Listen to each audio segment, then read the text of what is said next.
In a world where negativity, toxicity, and hatred runs rampant, two superheroes. What? Oh, not superheroes? So like two regular heroes? Not even regular heroes? Just two dudes? Sure, whatever. It's your script. Two nerds who are sick of toxic fandom have made it their goal to rid the world of negativity, 1 hour at a time.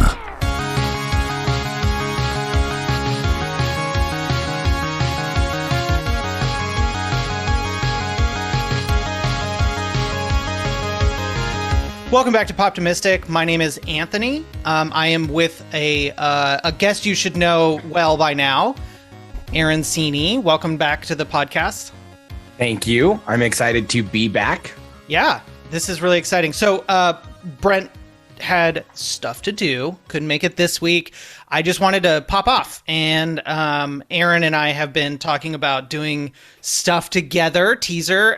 We've already talked about it a little bit, but let's not give them the full details. Maybe we'll give them a taste this episode. I wrote down a note that we should argue a little bit. I like it. In my head, I call you a bag of flaming hot opinions. That's so good.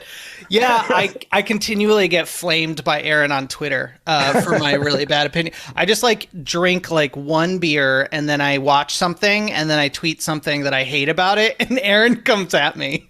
Every single time, because it's something that I genuinely had just finished and was like, I enjoyed that thoroughly. Yeah, we can go through. I'd love to do a couple of those actually, because, well, first, I did want to say something that I loved. I just finished yesterday, and I was enamored with. People kind of shit on it, but I loved No Time to Die. Oh, really? Yeah. Did you not enjoy it? No, I haven't actually watched it yet. Oh, I'm more shocked because I've only heard great things. Oh. No, my best friend James, I was like, yeah, I think I'm going to rent it. I just found I can rent, Bond or whatever. And he was like, yeah, I don't know if it's worth the money. And I was like, what? Oh. Yeah, I was like, brutal. Okay. Huh.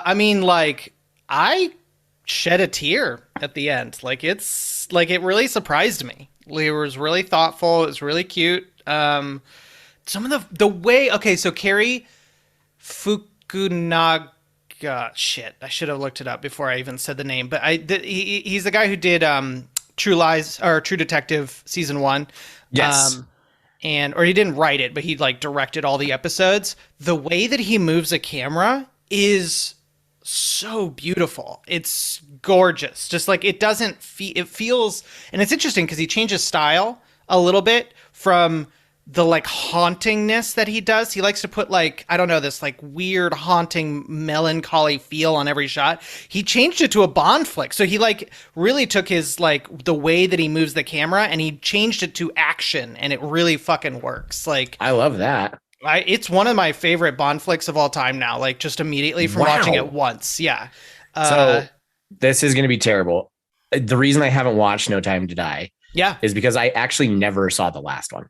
Oh, no, it's not that terrible, completely honestly. Missed out on Spectre, right? Yeah. That was one of the clunkers. I need to watch Spectre and catch up. Yeah, you should. Yeah, I mean, obviously it picks up threads from that movie, but I don't think that it's necessary. Okay. It's a fun ride. If you go in with low expectations, you might come out having enjoyed yourself. But do know it's that. It's like the Star Trek. It's like the Bonds. Every other flick kind of sucks a little bit. Yes, and that's in every weird. Okay. Yeah, why do they do that? That was on the other. Rush one? That's true, because the one before that was fantastic. The one where he ends up at his parents' old castle. Oh, so good. Yeah, so good. Yeah, Skyfall was really great. This is definitely in the vein of a Skyfall. It is really long too. It's 2 hours and 43 minutes. So settle in. So IGN ran a contest to send somebody to the premiere of The Last of Us in London, and I won because I had to write on how to survive a zombie apocalypse. And I wrote using the analogy of Skyfall, a nice castle out in the middle of nowhere, nice and fortified, how you could basically booby trap it. And as long as I could get to a town with any amount of supplies, I would be set. Wow. That's yeah. I mean, you're not wrong. It is kind of like a go remote, like a 28 Days Later situation. Yeah. Just hide out there and you're good to go. Yeah. You have your whole life down. Look at you. You're so put together, Aaron. Just ready for the zombie apocalypse anytime, always prepared. I will say one thing about No Time to Die is that it's like they so there's like Safine or whatever is like the villain, but like total afterthought. It's probably the only thing I was like, it's like they go, well, we can't do Blofeld again. Like we want to, but we can't. So we just have this other guy that's just kind of like there halfway through the movie.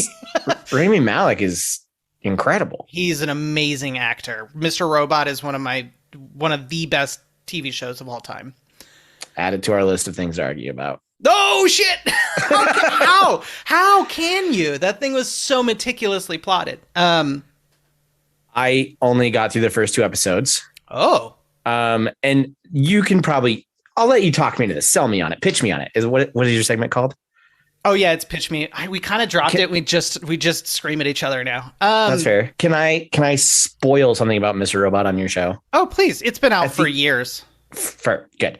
The very first episode, I was like, oh, Christian Slater's his other personality. That's what I thought too. I thought it was going to be a Fight Club situation. And it was, right? I think so. Yeah, Christian Slater's just a part of his head. Yeah, you're right. You're right. Like a through line for the whole show. I totally forgot, honestly, because it becomes such an ingrained part of it that it just gets deeper. Like it's like Fight Club is like the first season, right?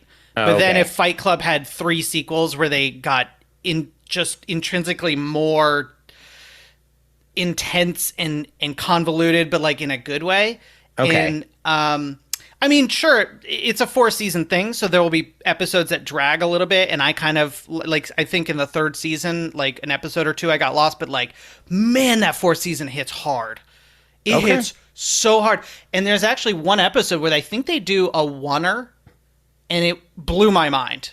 It was kind of like the True Detective, like, oneer, you know? Mm-hmm. And for non-filmies, a oneer is a one-take shot. Like, think of if you saw Children of Men, there's like a 10-minute shot. It's just where they either do a trick or they actually stage an entire like one shot that goes on for like minutes at a time rather than cutting away between 2 people or whatever. If you want a wonderful oneer, please see Birdman. Yeah, Birdman is full of oneers. Yeah, that was well. That's kind of his jam, though, because he also isn't he the one who also did Children of Men? No, different director, but Inaruto did the one Revenant. where Revenant, the one where Leo gets fucked by a bear. Well, not also really, but it almost feels like it. It feels a little like gets a little rapey with the bear.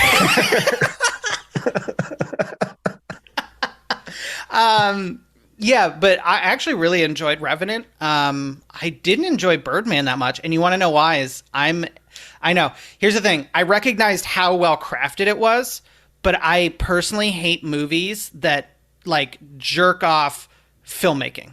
I can't stand it. Like, it's just like the whole, like, if any, like, it's just like, I want an Oscar. And so I'm just going to like, to the film industry, I'm just going to jerk you off and you get a fucking, it's like, it blows my mind and it kind of pisses me off. And I'm like, I want movies to be good for like normal people like that. But he did like Revenant was a ride, man. That thing wrung me ragged. Like, what a movie. I love that movie. But not in a way like I want to watch it all the time. That's like loved it when I watched it, and now it's just like I don't know if I could do it again. I had bought it on like Blu-ray because I knew at some point I wanted to watch it, but I hadn't gotten around to it. Like, because I was like, well, I know I got to be in a specific mood. And Emerald was like, yeah, I saw it in theaters. I'll never see it again, but you have to. I will make you watch that at some point. And I was like, oh no. But then she actually sat down and watched it with me, and she was like, yeah, we'll do this. We'll do this. And so she went through the ride again. I have seen it twice. I watched it one more, I don't know, like a year later just to revisit it. And the second time really solidified, like, I don't need to do this anymore. I don't need to experience that again. I totally know what you mean by Birdman, though. And I can absolutely agree with you. There are movies that you're like, wow, you felt the need to win an Oscar so bad that you pieced together everything you know the Academy will want. Yeah. Yeah. And that is where it just gets, I mean, it's called Oscar bait for a reason, but it can get obnoxious. There's a line you can cross. Yeah, and it's like, I'm not rooting for, like, I don't think that, like, Michael Bay is the, you know, because he makes movies for the 14-year-old boy or, like, the rednecks in the South. Like, I don't think that he is, like, the pinnacle of movie making just because he eschews that same thing. Like, I think that they're just both doing the same thing for different stuff. Like, he's, like, military, you know? Yeah, he knows exactly how to create a movie that will speak to a very specific audience and make him a lot of money. Yeah, exactly. But yeah, that's why I like, I'm just in a, what is it called? I'm like a serial, I don't know what, I don't know what the word is. It's 10 a.m. on a Sunday. I'm not going to boot up until 3 p.m. That's fair. But I just like to, I go against the herd. I don't, whatever somebody, you know, like everybody's like, oh, we love this, you have to. I usually, and it even happens for like Marvel movies or things that I love where I like, well, I probably shouldn't like it first because everybody loves it. You know, I don't know, some asshole. I'm an asshole. I love that you have a podcast called Pop-timistic, and you're like, that's why. But my first instinct is to be as pessimistic as possible. That's why I think it was part of it is like Brent and I were both like, we have to be more joyful about the things. So I do have to be kept in check. That's what I'm here for. Checks and balances. You just finished up a game of Halo. Are you playing Infinite? I am. I'm loving Infinite. What about you? I am like unfortunately obsessed. Oh wow. I cannot stop playing this goddamn game. I had to drag Brent kicking and screaming into some matches, and because we played Halo, by the way. So for all you non-video gamies, old franchise, came back with a big one. But what they did was they released a multiplayer only mode for now. And then they'll come out with the camp. I don't even know when the campaign is. I probably won't play through December until I see reviews. Oh, okay. But I knew that I had just there's like a different style of gaming. It's like very classical in a way, like the feel of it. And so yes. Chandler and I played a little bit. We loved it. We brought in Brent and we played the big battle mode. And I honestly don't think that the gameplay is like tuned that well for big battle mode. It's really well tuned for the 4v4 modes. Yes. Feels so good. So Brent was like, I hate this, and didn't play again. And we played the 4v4 modes. Chandler and I were like, I literally set a point. I was like, Brent has to play this. He would love it. And so we dragged him kicking and screaming back in, and we were like, we know you'll love it. And I just heard him. So he'll be like halfway through a match, he's like, well, this gun's really cool. Just like totally giving in like 1 inch at a time. So we have been playing some Halo Infinite. It's really fun. What are your takeaways from it? This immediately takes me back to high school. Yeah. Staying up late with my friends. You know, I come from an era of no Xbox Live yet. Like we were all LAN cabling to our original Xboxes on Halo 1 so that you couldn't screen peek and all this stuff. My dad was my high school principal, and I'll never forget, we had this snow day and I asked him for his keys to the school, and we went and hooked into the school network. So we were using Xbox Live before Xbox Live was a thing.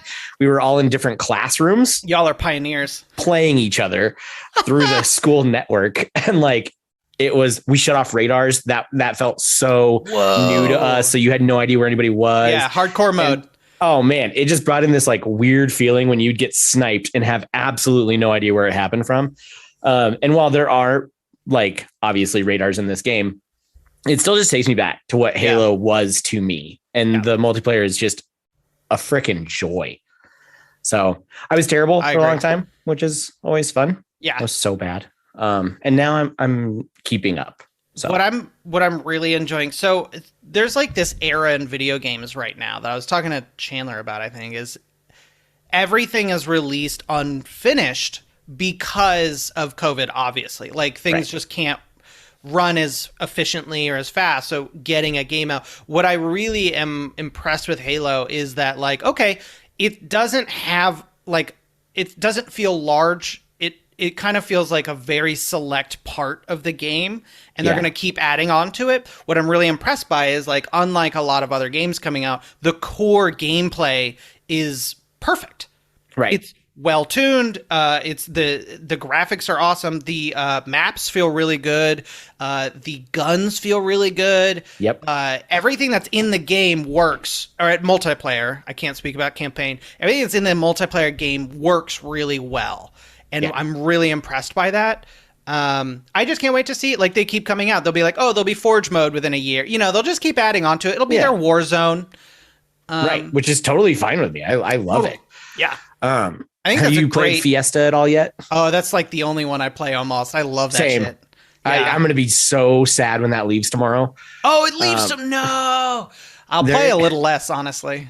It's such a weird live event because it leaves tomorrow and then it comes back like January 1st through the 7th. Huh. And then they're going to do it again at the beginning of February. And like you can play the event in chunks. But I will say the one thing this game needs is an all Slayer playlist. Yes, that is the one thing that it's missing is like is creating your own playlist, because like you can't just select, you know, Team Deathmatch or Oddball, which is like, or King of the Mountain, basically. There's different names for these, but that's sort of the layman's terms. You can't just select those and make your own playlist. You have to just play one of anything. Yep. Which is Did you play it's Halo meets Portal Splitgate? Yes. Yeah, we played Splitgate. Yeah. So loved Splitgate. Yep. But the biggest thing that I wish Halo had was that the ability to just select the match types I like and only put me in those. Yep. I don't want to play your domination game. Yeah, exactly. Like it's not my jam. Let me just run around and shoot people. Like that's fun. I'm really into Oddball though. Weirdly enough. Oh yeah, Oddball's great. Oddball is really fun. Oddball. I think it's because it's so mobile instead of making me stand somewhere and just hope I survive. Yes. Yeah. Oddball is you grab a ball, which happens to be a skull, but you grab a ball and basically like your team wins if you get like 60 seconds or something of holding the ball. So one of your teammates grabs a ball, tries to run around the map to avoid everybody else. Everybody else tries to kill them, take the ball. So it's like a keep away, which is really fun. A really fun keep away. That's a great way to describe it. But also in your it like highlights you. So everyone knows where you are to come get you, which is great. So you can't just hide. Yeah, exactly. Which would be so unfun. But yes, that's my favorite mode in Splitgate too, the outside of Slayer. Yes, we really enjoy that. Although one-shot people with the ball. Yeah. There's huge differences, because when we played Splitgate, we were like, oh, this is just a copy paste of Halo, but like with portals.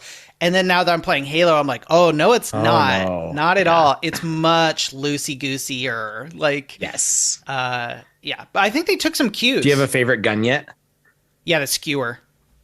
Is that the spiky sniper rifle? Absolutely. Oh my god, is that not so great? It's so satisfying when you just nail someone with it. Oh my god. Yes.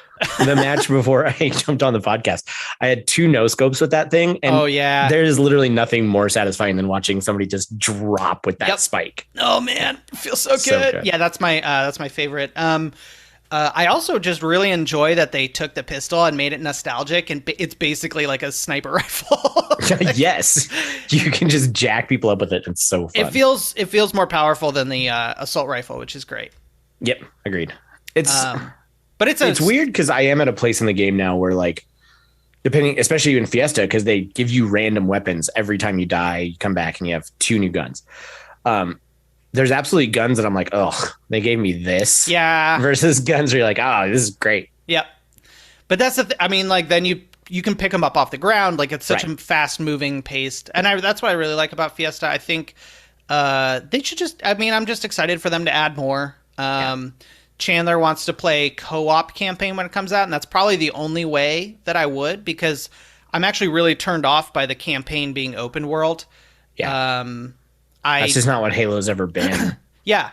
And yeah, exactly. I'm in for Halo for like a linear roller coaster. Exactly. I want to be put on rails and experience like Uncharted almost, like the same kind of, but they're going like Far Cry formula, and honestly, like I was so burnt. I played like Far Cry 3, I don't know, Just Cause 3, and then like something else, and then like Fallout, all sort of like in 1 year, and I was just like, okay, I'm done with that. Like I can't burned do this myself anymore. Yeah.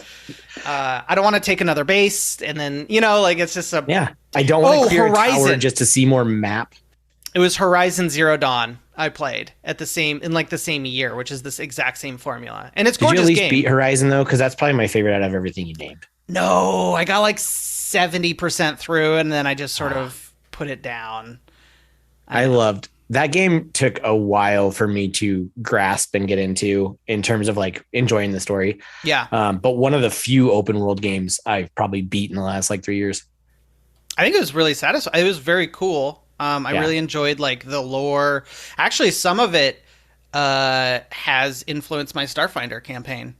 Oh, nice. Yeah, it's just like a little bit of the what happened in the past. Like mine, we're building on the remains of an older civilization, an older advanced civilization, basically. You should go back and beat that game. The answers they give you, I thought were really satisfying of what happened in the world and like why they are where they are and how it all needed to come together the way that it did. I thought was very interesting.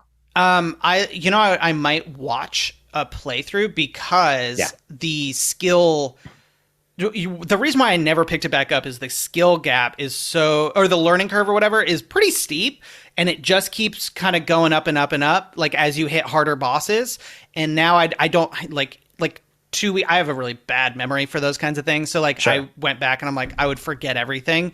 And then I was like, if I remember, I was like at a huge crocodile boss or whatever. And I was like, I can't do this. I don't know how to do this right now. So I think that's kind of why I put it down, is like, it got too hard. And then, but like, it's fine. Like, I think it's a well-crafted game. I think that was my issue.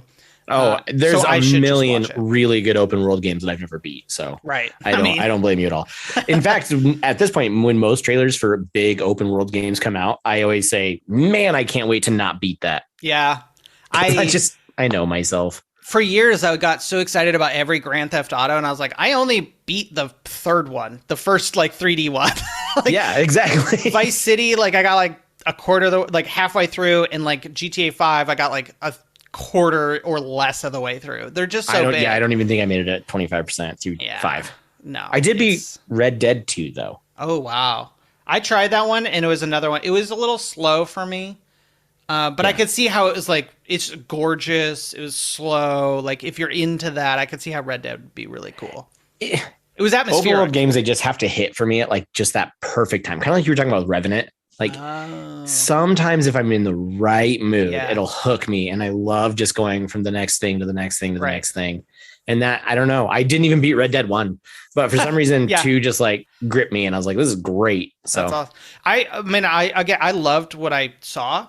But it was just like a not for me. I was like, I don't know. Weirdly enough, I think it's over time as I've aged, it's harder for games to get me because I have such a cynical view of time now. Like time is money and energy, and like, is it going to be worth it? And like sitting through this, is this going to taking part of my life? Is it worth it? And a lot of it is like, I have to let go of that. And it's like entertainment is worth my time.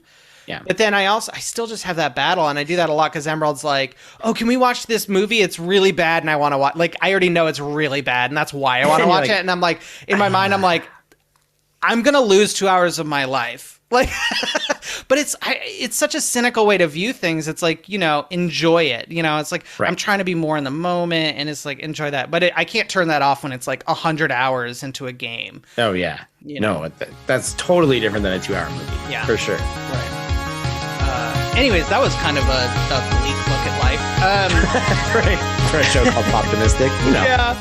Let's do a quick break and then sell you some shit, and then we'll come back and maybe argue a little bit. I love it. All right, see you on the other side.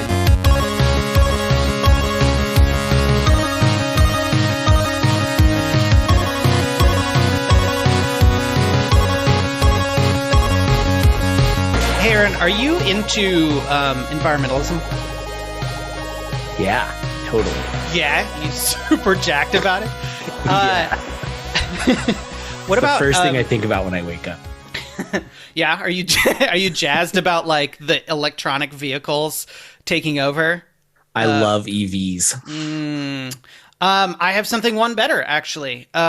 So there are entire fields of cars just sitting there, right? Like it's just yeah. So what you do is take one, put it in your yard, And that's it, because it's just a car. It has unlimited gas mileage because it doesn't use gas. Right. Environmental, decorative. Did I mention Absolutely. environmental? I don't. You become your own not trash compactor. You become your own a garbage collector. It's like you know, just grab a car. It has nothing on it. It's just a frame. You could put plants in it. That's true. You know So what? now you're growing plants, extra environmentalism right there. Yeah. Make it look like Last of Us or something, where it's like, oh, dystopian future, but like you could trick your neighbors into thinking that it's already the apocalypse. I don't know. Just grab a car, put it in your front yard. You know, there's too many of them out there. That's so dumb. I couldn't even. Here's one for you. Do you hate environmentalism? Oh my God, it's the worst. Oversized gift bags. Have you ever wanted the disappointment of opening several gifts, but just all at once? And almost none of it's good. Use an oversized gift bag. Yeah. They're not good for anything else. I don't know why they exist. They definitely kill a lot more trees than they need to. Do you want to spend more money on plenty of small gifts than if you had actually gotten one quality gift? Exactly. Yep. Yeah. So next time you're trying to think of that person you love or just kind of like, consider an oversized gift bag. You just kind of like, there's no better way to say that I am neutral about you, and I had to get you a gift. Then putting it in an oversized gift bag. Do you want people to pull out just miles of paper before they get to the one thing you put in there? Oversized gift bag. Are trash facilities not full enough? Consider oversized gift bags. Our realtor, when we bought this place, is actually really cute. She put together a nice little like handmade one. There's a little sign that says cats welcome, people tolerated, and we were like, you get us. That's great. It was actually really thoughtful. But real quick, Aaron, you have tattoos, right? I think you do. I do. Okay, good. You need those tattoos to shine, right? Yes. Make them look good. Well, we are still and always will be running our Lucky 13's tattoo product promo. We have an actual sponsor. In case you didn't know, if you haven't listened to our last like 7 episodes where we've been trying to actually make $3, I believe that if you use the promo code Pop-timistic, I don't have it in front of me, Lucky 13s, you get like 20% off, I want to say, or it's a lot. It's like 20 or 25% off, and you can use it forever. So like anything, they have like a monthly bundle of stuff that's like everything. It's like $80 and you take 25% off or something, like. And then it takes it off every month that you get it. It's crazy. I don't know. Our promo code is ridiculous. So if you want to like smear some, greasy stuff on your tattoos and make them like moisturize them, that's how you do it. And follow on Instagram. They're a great follow. They are. You know, it's funny. They're so not safe for work. I had to I was like, Emerald looked over at my phone. I was just scrolling and she was like, oh, you following some hot babes now? Looking at some like lingerie Insta babes, and I was like, no, that's our sponsor. You're like, I'm trying to pay this mortage. I'm trying to pay this That's mortgage. what I'm doing. Yeah, we're just posting babes for the mortgage, babe. It's really bad. So yeah, if you have small kids looking on your Instagram, don't follow them. But follow if you follow regardless. But promo code Pop-timistic, save a lot of money. It's good for gifts because they're like really cheapy, like little ones. Like you get the little things, and they have a couple different things. So if you have any tattooed people in your life. Are you telling me you could get several of those and put them in an oversized gift bag? In an oversized gift bag! Oh my God. Yeah, you could contribute to the nation's landfills. Yes. But yeah, promo code Pop-timistic. Enjoy. See you on the other side again.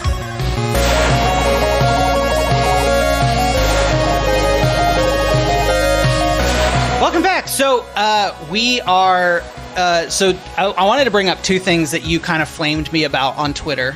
Excellent. And then maybe wrap up with something that I love, so that we can really get back to the goodness. But so I do want to. I don't remember what we clashed about actually. Now that I think about it, on Shang-Chi, but I didn't. Now that I'm thinking about it, I'm like, what was it? I should actually look at my Twitter, because Shang-Chi, I enjoyed. Me too. Was it Spider-Man and Hawkeye? Which Spider-Man? You just had a Spider-Man take one day that really set me off. That's how we even decided to start this concept of doing a new project together. Oh man, probably. Shoot, what was it? I can find this. Spider-Man versus Responsibility. What? That's not helping. On August 24th, the prosecutor accused Tom Holland's Peter Parker of being comic inaccurate and being an overall irresponsible little shit. I mean, they're not wrong. I actually kind of... That was you who said it. You said that Peter Parker was an irresponsible little shit and that you hated Tom Holland's Spider-Man and that he doesn't experience any growth in 2 movies. Yeah, let's go with that because I am not wrong. I think it's pretty spot on. He doesn't. Like, I think that they're going to wrap it up and have Andrew and Toby teach him with great responsibility comes great... with great power comes great responsibility. I think they're going to teach him that. Also comes great responsibility. Yeah, I think you know what? Actually, I'm going to give you what I think happens in the third one. Okay. I think Aunt May dies. Oh, I think that's going to be. I think it's going to take the place of Uncle Ben. Aunt May. Here's the other thing. It could also be Happy, but I doubt that. They just killed off Robert Downey Jr. I think it would be Aunt May because it needs to be someone close to him. They've already teased MJ in the trailer, but that's going to be like everyone's always like, oh yeah, Andrew Garfield has to save the girl because it would wrap up his thing from not saving Gwen Stacy. Yes. And I just think that and he's already said it's going to be the darkest one, and I just think it's going to be the responsibility is taught by them, and they rescue him from the darkness of her dying. I totally agree. Sorry, that was just I hadn't thought about the MJ or the Aunt May angle. Yeah, that's actually really cool. I would be totally okay with that. Yeah, that's also how they ended One More Day, which is what this story is based off of. Yeah, you're right. Yeah, I think that's a good point. I think they should. Yeah, you're right. They have been. It's like a little bit of Ultimate and a little bit of One More Day. Yeah. But going back to that, my argument for Tom Holland being the worst is that and when I say the worst, what I just mean is not the best because like it's not bad. And in fact, I'll do a compliment sandwich. I've mentioned this before, but one of my favorite Spider-Man scenes of all time is when he gets buried under rubble. And then and Tom Holland has this, every time it makes me emotional thinking about it because he has an incredible performance of just being a kid trapped under rubble, thinking he's dying and freaking the fuck out. And then when it happened, it was a dagger in my heart. Like it was a physical reaction. It was very, very good. And then of course he has that moment where he looks into the thing. He's like, I'm Spider-Man. I have to do this. And he fucking does it. Amazing. That rescued that movie for me because I love that movie and I think it has a couple scenes that are good, but it just wasn't like a good Spider-Man movie.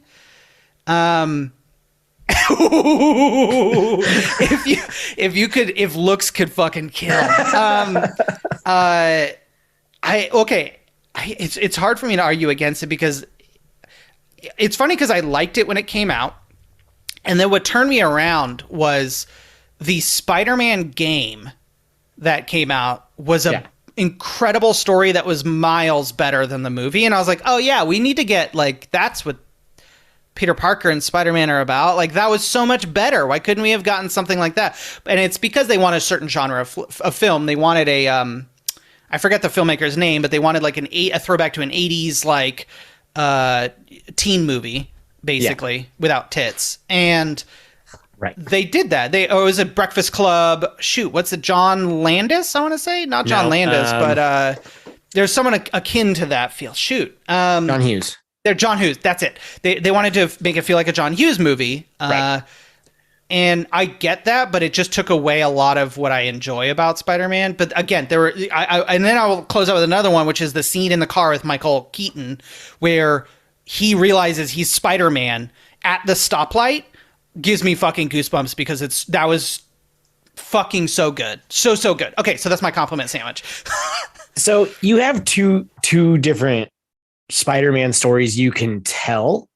Yeah. And one is the nerdy kid who's trying to figure out life as a superhero while still just really, really wanting to still be a regular kid.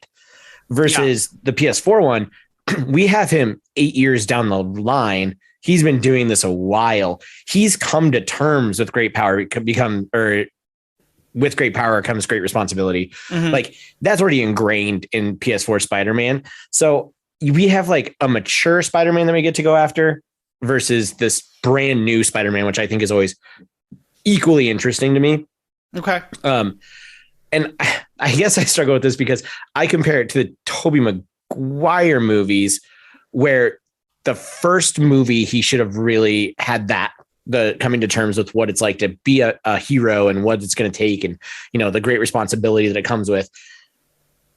But I thought in Far From Home versus Homecoming, Peter had actually come a lot further while still being in high school versus Spider-Man 2, and it's 2 that he starts losing his powers because he just has like a mental block, right? Because he's just not sure if he wants to do it anymore in the Tobey Maguire ones.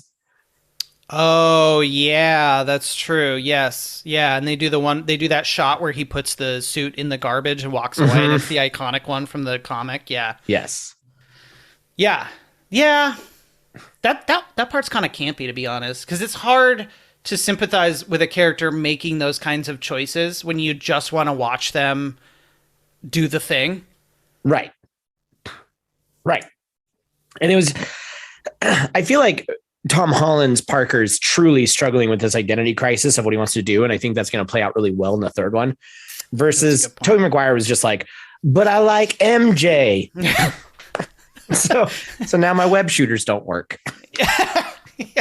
My kind of creepy little they better acknowledge that between Tom Holland and Andrew Garfield. And yeah, like a moment just like, where do your webs come from? Excuse me? Yeah, exactly. And then there's Andrew Garfield, which is the worst of all of them. Yeah, he was like a decent cast, I guess. I think probably the best part about him is that he nails the wisecracker. Yes, he nails cocky Spider-Man. He nails cocky god awful Parker. Fucking agree. Thank you. Also, I think a part of it was direction and writing too, because they fucking lost me as soon as he pulls out a skateboard and does an emo skateboard scene in the first one, and I was like, oh my god, I can't. Agreed. Everybody thinks that Andrew Garfield is. I mean, he's an incredible actor. That's what I was thinking. He's a good cast. I think that a part of it was writing and directing. Right. Them being like, we need to make him cool. Yeah. We need to make him relatable. And there are emails with Sony saying that. They're like, is there an influencer angle where there's literally someone they did the, when Sony had their hack or whatever, there are emails like, is there an angle where Peter Parker is an influencer or works with social media? Like it's all the rage with kids these days. And it's like, God, I fucking hate executives. Yeah. I think, okay, that's a good point. And I think that's why I was saying, like, I think if they nail this third one and it does become his story is that, I think it could wrap up well and, like, become a thing.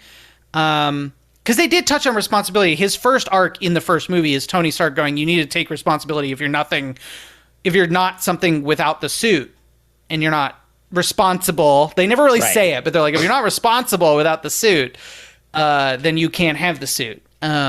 Coming from the most responsible man. He definitely has always been super mature. Yeah. Okay. You know what? Here's the thing. I think I'll rank Tom Holland behind Tobey. Here's the thing. It's weird though, because I also just watched Spider-Man 1 and we couldn't even finish because I fell asleep. I watched it like 3 days ago and I cannot do it. No, it doesn't age that well. Especially like Tobey Maguire does have kind of a punchable face. Mm-hmm. And when he's a 30-year-old man being an 18-year-old, at least Tom Holland is forever young. I know, he does look the part. And it's true. We never got that. So, okay. We never got that in, I guess, live action. For 20 years, he was in high school in the comics. Like all the normal stories are all, and that's why I wanted, I guess that's my point of view bias, is that I wanted the more in the comics, you know, he's like a 30-year-old working a job and trying to figure that out. And so bringing him back into high school, I think disconnected him from me. And that's probably my issue. Yeah, that's fair. And I would love to see a live action movie where we have a well-established Spider-Man. Yeah. There are amazing stories to tell with him balancing that piece of his life versus being a high school kid. Yeah. I would bet a little bit that they're planning on. So I think they want to keep him around. Like they want to keep him around. So I think they're going to try and park a dump truck full of money on him and then give him like 2 years off and then do another trilogy where they skip time and he's either I think he's like in college or something, you know, and try to make it like a college film. Do you think they'll try to make any Sony movies before he comes back to Marvel? What do you mean? If he comes back to Marvel? Do you mean like, what do you mean? You mean like a Spider-Man Sony flick again? Like a straight up? Yeah, this is... Sony has the rights back. He's not. Well, they've always had the rights. They've always had the rights. But they don't have their deal anymore. Oh, right. They'll have to strike a new deal. I think that they will. I think that Disney will fucking... Yeah, they're going to... There's going to be... truckloads of money. Yeah, there's going to be some sort of a fight. There's going to be a back and forth, but I think they'll end up just giving more money to Sony and they'll just continue doing the thing because they want him for another at least 3, trilogy and probably 3 other appearances outside of. Right. And they're already starting to build the MCU into the Sonyverse and saying you have to keep it outside of the whatever the MCU world is. It's not 616. That's the comic world. Whatever that world is, that you have to keep it outside. You're a multiverse over there. Yes. Which I think it would be cool to take Tom Holland into the Sonyverse, that the Spider-Man universe that they're building, for one movie. And that's where I would introduce Miles. And I would have Peter get back to the MCU verse after he teaches his lessons to Miles. That's directly from the comics. I would love that. So then you have, and he's like, no, this universe has a Spider-Man. I need to get back to mine now. I forgot what it's called, but there's a really good one by Brian Michael Bendis about basically that, where Miles Morales exists. He is kind of Spider-Man, but he doesn't know what he's doing. And then there's like a mask or something, like, and he finds out that the other Peter Parker's in his universe, but it was like a multiverse thing, and he was like there trying to find his way back. So they team up, and then he leaves again. So I think, that would work really, really well, I think. So now your Sony universe has a Spider-Man ready to go, ready to fight your Morbius or your Venom or whatever you want to do. Yeah. But then you can send Tom back to the MCU. Smart. Yeah. Wow. That's a really good way to handle that. I mean, story-wise, obviously. Yeah. That's really interesting because you'd have to put Tom Holland in a Sony Spider-Man movie, and that's terrifying at this point. Yeah, we have 2 really bad Venom movies and a pretty mediocre Morbius trailer. Oh my God, I know. I haven't even watched Venom yet. We're gonna watch it at some point because Emerald really enjoyed the first one, but I was just okay. You haven't watched 2? No. 2 is more of the same. It's really fun to watch. Batshit crazy Woody Harrelson. Yeah. He's so over the top, but I respect the hell out of him for taking this material and being like, here we go. Like just owning how ridiculous it is. But the post-credit scene is wild. I kind of got spoiled about it. We won't talk about it, but I know that it involves the MCU verse. So it's wild. Okay. It makes me less sure of what they're trying to do. Yeah, I know that there's a portal. I don't know who it is, but I know there's a portal. And so I'm like, oh, interesting. Because that means that, okay, yeah, we're going to be fucking doing this thing. Like, we're marrying the 2, which I just still feel like they're going to keep them over. They'll be like, you, Sony, play over in your little corner. Which is weird because they've shown Michael Keaton in the Morbius trailer. Yeah, like how are they going to... Oh, wait a second. Are they going to tie in... No Way Home? Are they marrying all of this in this next movie is my wonder. Jared Leto's just coming out of a portal in the 3rd movie. Because what I'm really worried about is them getting really messy with the whole variants thing. Like, because then it'll just be like, I really hope they are very clear about who's who and where. For instance, like there's all these rumors about like Vincent D'Onofrio coming back as Kingpin, which is amazing, but I mean, kind of spoilers, but we don't fucking know yet. There was like some leaks about how he is like a classically large, like really fat Kingpin. Yeah. And which is weird because then that means that he's probably a variant, or at least different, or at least the Daredevil might be a variant, right? In a different multiverse. But then that gets really messy because it's the same actor. So if like Michael Keaton's showing up in fucking whatever, Morbius, and we have No Way Home with all these actors from different multiverses, and then like apparently there's rumors that like Willem Dafoe is actually from the MCU. But if you're crossing, you have the same actor in different universes, but you have different, it gets real messy real quick. And I'm like, you have to really be clear about this. Like, I can't have Tom Hiddleston exist in 15 universes looking like Tom Hiddleston's Loki. Yeah. But then have 3 different Spider-Men who are all 3 different Peter Parkers. Yes. And they're all 3 different actors. Yes. No, I totally agree. Yeah. But at least in the Loki did it correct, in my opinion, because it was very clear what each theme was. Like, King Loki, whatever. Like, they were very specific about Kid Loki. Oh, he's the one who killed Thor. Like, they were very good at keeping it separate and like as different characters, and that even if there was like the same actor in the same room, it was very clear what's going on. Whereas it's over time in different movies, I am really worried about, especially with Sony muddling things up, that they're just gonna like be very unclear about things and like, oh, Michael Keaton, I don't know, he could exist in both universes, who knows? And it's like just sort of an unanswered thing that starts to muddle them together. Fast and loose over here, you know? Loosey goosey. So I don't know. We'll see. What do you think is going to be the official MCU catalyst for what happens at the end of Loki? Are you saying that like because we've had three different ways the multiverse breaks or something like that? Yeah, he has that moment, right, where he's like, I no longer know what's going to happen going forward. Yeah, that was, and awesome. That's when it all splits. We have no idea what that wave was that broke everything. Oh, that's a good point. Like, it could just be, well, he said that it was, in the scene, he said it was because they had to make a choice and he didn't know what the choice was going to be. So in the scene, the rules are that Sylvie broke the multiverse, but you could be right. There could have been some other like annihilation wave or something to that effect. That, I mean, you're not wrong. Peter breaking the spell, right? That we could cut back and like that is. And what other people are saying screwed things up. And other people are saying it was also Wanda looking through the book of the dead or something, and doing her thing and hearing her kids in another universe. Right.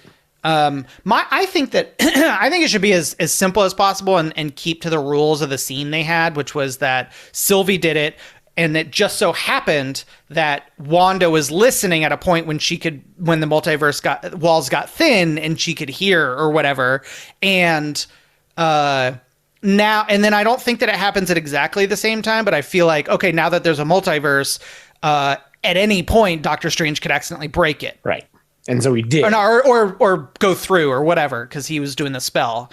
I don't think it all happens at the same time, which would be kind of weird. Like, I'm just like, why would you do that all at the same time when there's just now a multiverse, and if you do the spell at any time, you could just break into other whatevers. I can see that. Yeah. That's what I want, because it's so clear and like straightforward. It doesn't break the rules of a scene. I just don't like when you retcon like an emotional scene, like Sylvie making the decision to kill the guy, and the consequences of that are multiversal war. Like, that was the emotional stakes of that scene, and it would suck for me to have to for that to be retconned. I guess I'll have to go back and rewatch the scene, because that's not how I remember it. I won't say that's not how I interpreted it at the time, but I thought he was like, you have very clear choices. I already know which ones are going to be made. And then something outside happens, and that's when he was like, oh shit, I no longer know what choices are about to be made. And then Sylvie kills him. So I must have totally missed how that scene was supposed to work. So this is my understanding of it, is that he was pruning, right? He was like keeping the one timeline. Right. And so basically he made it so at one point he would stop and he goes, this is the moment where my timeline that I have curated ends. Now it is up to you to make the choice to take my place and continue my work or not.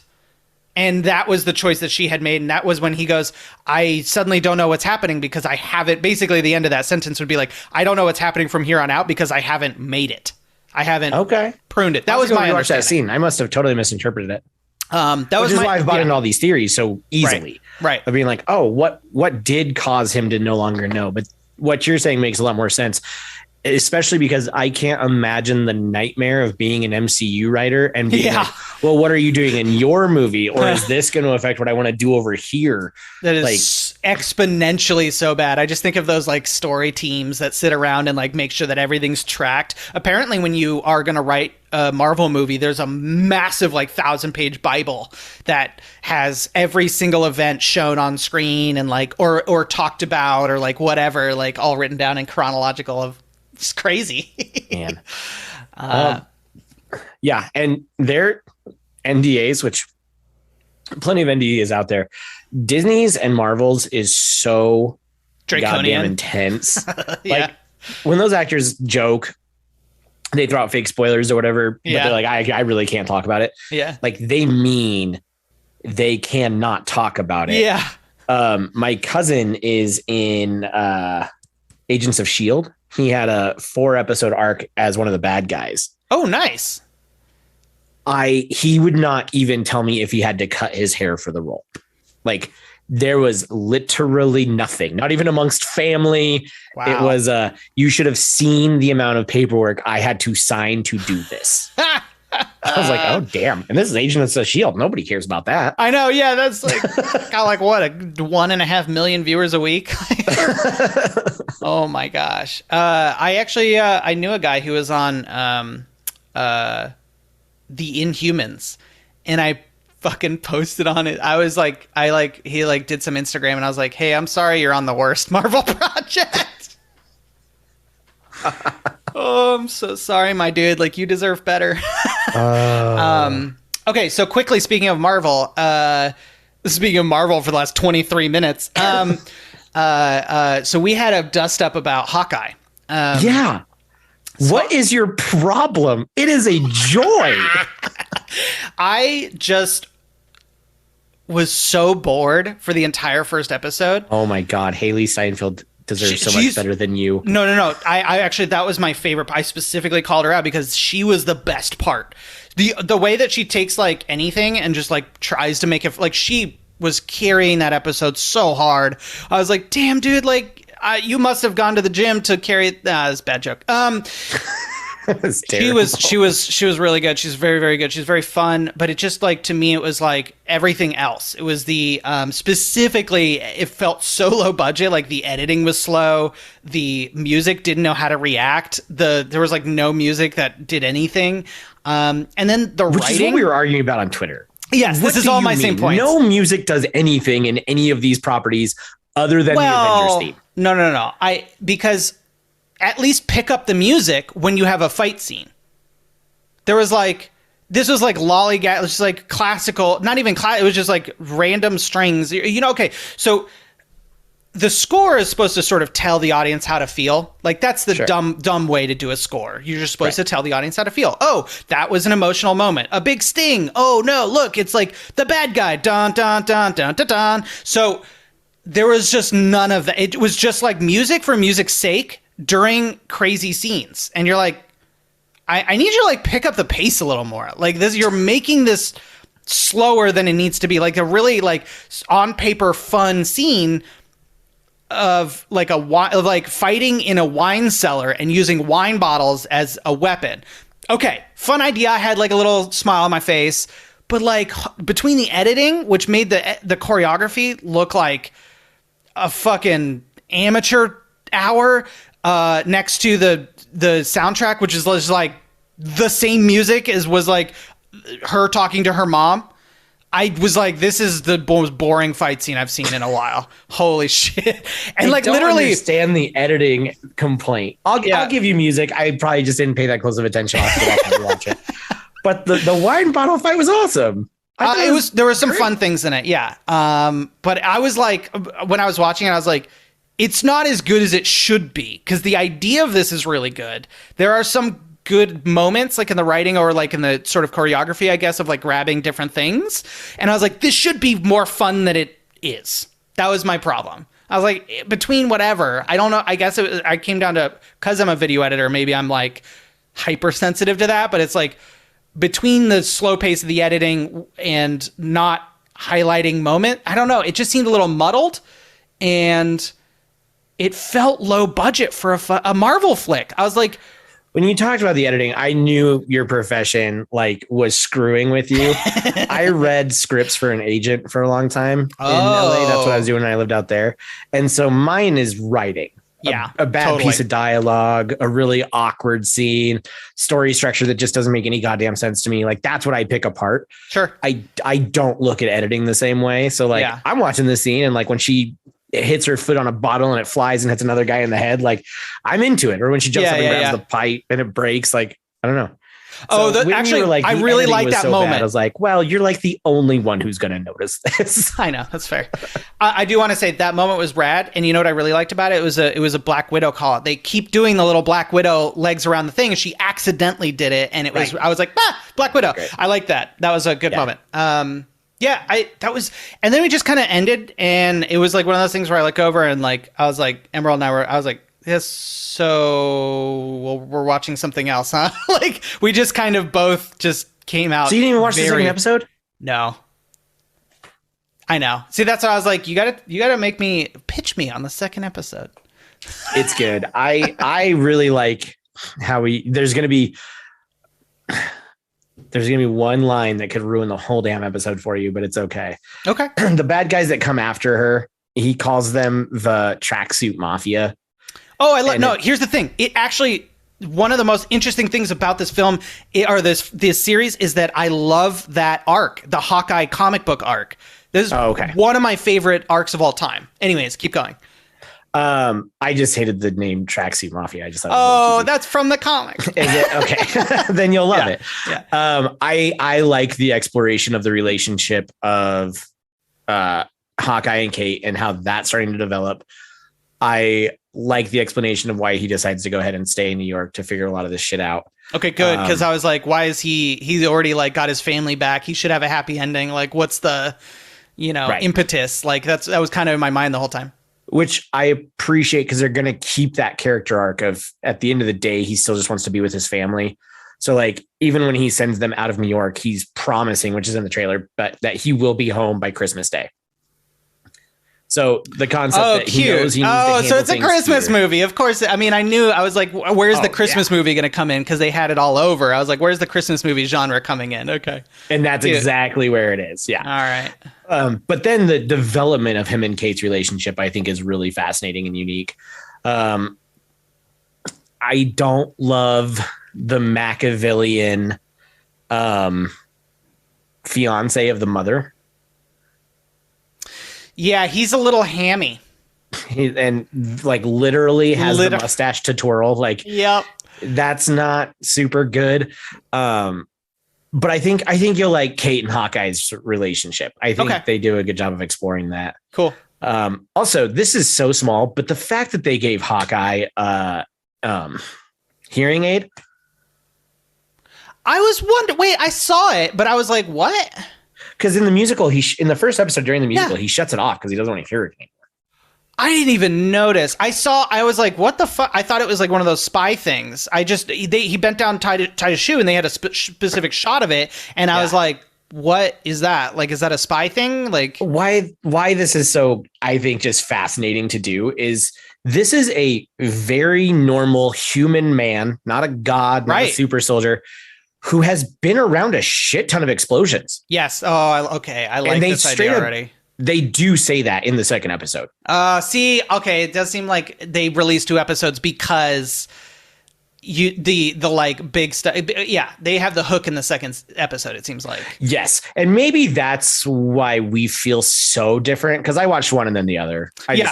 So I watched it as a unit. Yeah. So even then it kind of blends together a little bit on me, but no, I thought 2 was great. Okay. I mean, it does sound like it. Well, and it's weird because I think the Marvel series take their time in that, like, the first episode of each of these Marvel series was by far the most boring so far. Yeah. Like they WandaVision, you were like, what the hell am I watching? literally Emerald turned to me and she goes, "Is it like this the whole time?" And I was like, I don't know. she has not watched WandaVision because she just was like, I can't get into that. I watched the rest, but I put it on in the background until it got more interesting. Right. I think WandaVision took 3 episodes. Oh yeah, easily. Yeah, it was like the end of the third one. You're like, okay, this is getting interesting. I think the other umbrage you caused in me by saying you didn't like Hawkeye was like, so far for me, and I know we're only 2 episodes in, but it probably goes Loki, Hawkeye, WandaVision, and then somewhere that other one. Captain America and Winter Soldier was... Oh, it was so not... Yeah, that was a little disappointing. And boring. And it was so boring, and his suit looked so bad. Yes, it was CW bad. It was very CW bad. They could have changed it up. Like, here's my one. It's like, okay, if it's CW bad, great. Just don't have the visors connected to the rest of the thing. I know it's from the comics, but it's such bad design. Number one, you have to take the goggles off. Number two, like he looks so silly with like his top head showing. Yes. It's and like just make like it a neck piece. And it's so bad. Yeah, no, I'm with you on that. And you completely wasted Sebastian Stan. Like, that dude is phenomenal. I love Winter Soldier as a character. Yeah, I think he's fascinating. And he was there to be the buddy in a buddy cop movie. Yeah. And I was like, don't relegate this man to this. He deserves better. Yeah. I mean, I thought that the best parts were when they did, it was weird. The best and worst parts, in my opinion, as a white man, I can't really talk, but were when they addressed race. It was like some of the best scenes were like him and Elijah were fucking stupendous. And then there was other scenes where they're just like on the nose addressing the racism. And I was like, okay, this is a little hammy, guys. You could tell like which writer probably tackled which scene on those issues. Yeah. There's like these really good, subtle, deep moments. And then, like you said, just these ham-fisted, like, racism is bad. Yeah. Okay. Well, so I do have to watch, because it does sound like you're right. It was meant to be watched as a unit, so the second episode. So I'll just have to convince Emerald to watch the second episode with me, and we'll be off to the races, I'm sure. Did you finish Invincible? The other thing that you've always made me very upset about? Oh, no, I didn't. I did watch more of it. What happened was the move. We moved to Portland, and it was like a whole process. I ran out of time and energy to watch anything for a while. Fair. And so I dropped out of that because we had actually canceled Amazon too. So I had to pirate a few episodes. But Could you still never just get into the animation? Yeah, here's the thing. I just kind of got past it. I was just like, the animation's just not good. I'm here for some other stuff. Like, I was just like, okay, concentrate on other stuff. Like, it's a good story. I fucking love the comic books. I think they are doing a great job of adapting it. The animation still felt really cheap to me. Which you'll be happy to know, I am now on volume 19 of 25 in the comics. Damn, you really plowed through. It is probably the best comic book series ever. Yes. I cannot stop reading it. Woo! I'm so glad, dude. That's so exciting because it is. It is so good. I tried to get Emerald in, and she was like, "Oh, it's just like every other superhero comic book." And I was like, "No, it's not." Like, I'm where the Viltrumites like live on Earth now, and they're all like secretive, and we just had Dinosaurus like wreck all these cities with water, and Invincible's having to deal with the fact that he actually let this happen, and like his personal character arc is some of the best writing I have ever seen. Yep. From him going to this like classic superhero to this everything is black and white, good or bad, I'm gonna fight Cecil Stedman because I hate what he does, and then slowly coming around to like, well shit, you actually do accomplish a lot even if I don't love the means. Oh, I guess people do deserve a second chance, to like taking that way too far. It's so good. It's so good. Every character is phenomenally fleshed out, has so much depth. You took somebody named Alan the Alien and made him like this incredible, interesting character. Yeah. The dad story. The dad story is so goes good. So many different places. I know. Like, Oliver is fascinating. The fun part is like once you get through that first twist of the dad, you're like, oh, well, it's just going to be this for the rat. He's just going to be the big bad. And it like goes so much deeper and more complicated than that. Oh my God. Oh, it's beautiful. It is gorgeous. Oliver, Omni-Man, Oliver, and Mark being stuck on that planet because Mark is almost dead. Right. And like he has a beard when he wakes up. Oh my God. That story has never been what I thought it was going to be ever. Yeah. Every time I get comfortable with where they're headed, they like mess with me. Yep. It's and fantastic. That's going to go through the end, man. The end is absolutely balls crazy. But did you get through the I forget the guy's name, but when the black guy takes over as Invincible? Yes. That was okay. When I first read it, Bulletproof. When I first read it, I fucking hated it. And then it like ended and I was like, what? And then I was reading interviews with what he was like, he was like, I'm just doing everything that I've ever wanted to do. And I just sometimes want to do something that's absolutely insane and it doesn't really go anywhere. And I just designed that to be something else. And I was like, and then I reread it and I was like, oh my God, I kind of like it for how stupid and outrageous it is. Like, yes, it's like if Mark was like a different person, it was like an alternate, like, how do you handle that? It was so anyway. And he wrote his thoughts into the comic. Sometimes he puts himself into the creator of Space Dog. Yes, I love that. So fascinating. And that's when the writer of Space says that. He's like, sometimes I do things just because it's weird. It doesn't ever end up going anywhere, but I just wanted to try it. Right. And I was like, the way you incorporate meta humor into this is phenomenal. Yeah. Like Walking Dead is really good, but I think that Kirkman's best work is Invincible. And, I mean, and that's coming from someone who I have like half of the entire run of Walking Dead. I love that shit. I think it's great writing. But I think Invincible is just a step above. It's top notch. All right, well, let's get you out of here. It's about time to wrap things up. Where can the kids, the kids who listen to this show, find you? I think the only kid that listens to the show lives in this house, so he would find me right here. No, you can always hang out with me on Twitter and hear my weird bullshit takes at just my name, Aaron Seaney, AARONSEANEY. Yeah, and you have some other shows. Do you want to plug thems? Yes. Speaking of Stadia, every other Tuesday, Wednesday-ish, depending on what my crew can fit in. Yeah. Where we talk literally just about Stadia and what's going on in the world of cloud gaming and what Google's doing and whether or not this thing is going to survive. We're very candid about all of it. So yeah, come hang out with us there. And then I've been on a hiatus with Awesomely Average, but I'm hoping that'll come back soon. Yeah, I thought that was a great brand and a great show, and I hope that you can make something more with it. Bring it back. I am Anthony. You can find me at PirateCat. You can find Pop-timistic anywhere at Pop_timistic. It's been great having you on, Aaron, this week. Thank you so much for showing up. Thanks for having me here. It's great. Do you have any random nerd facts to put you on the spot that you would like to share with the kids? Yes. The reason Christopher Nolan's Dark Knight is probably one of the best comic book movies ever made is because he actually flipped a semi in downtown Chicago. Oh, yeah. And the only digital effect in all of that is the piston that forces the semi to flip. They had to obviously digitally remove that. Yeah. But the fact that a man could flip a semi in downtown Chicago is still one of the most incredible things in cinema to me. Love that.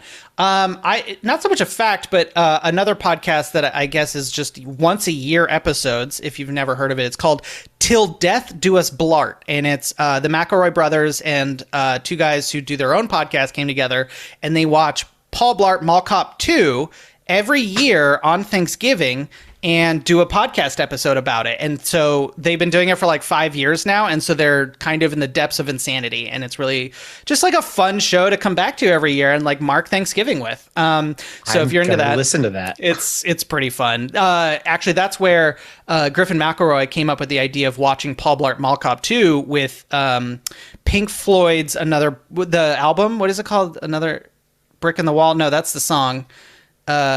The one that you play with like all the Side of the movie, Moon? Dark Side of the Moon. Thank you. Sorry. He watched it with Dark Side of the Moon and then like sync it up with like clips and stuff, and it works incredibly well. So, anyways, that's just a fun one. Check that out if you want to get into the Thanksgiving mood 2 weeks after Thanksgiving. Have a great week, y'all. We'll talk to you again soon. Love you. Bye.